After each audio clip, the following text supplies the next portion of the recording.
Let me ask you, if you regain the majority in 2022 for the Republicans, and there's a very good chance of that happening, I'll come back to the individual races in a second.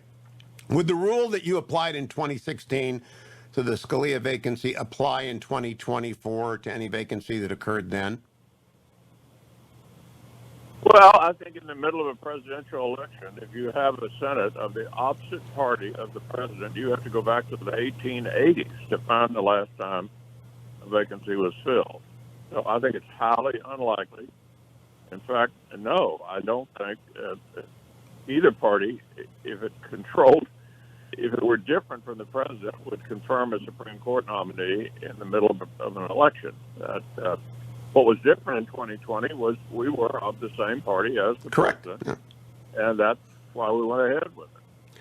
That's why I think people who are anxious about Justice Breyer stepping down right now are just nuts. If he retired next year after the abortion case, I just don't see him retiring with Dobbs and the Second Amendment on the docket and possibly affirmative action.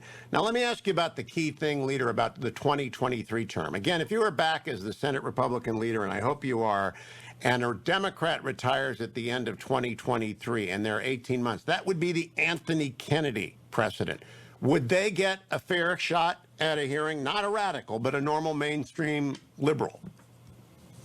Well, we'd have to wait to see what happened. You mentioned Justice Breyer. I do want to give him a shout out, though, because he joined what Justice Ginsburg said in 2019, that 9 is the right number for the Supreme Court. And I admire him for that. I think even the liberal justices on the Supreme Court have made it clear court packing is a terrible idea.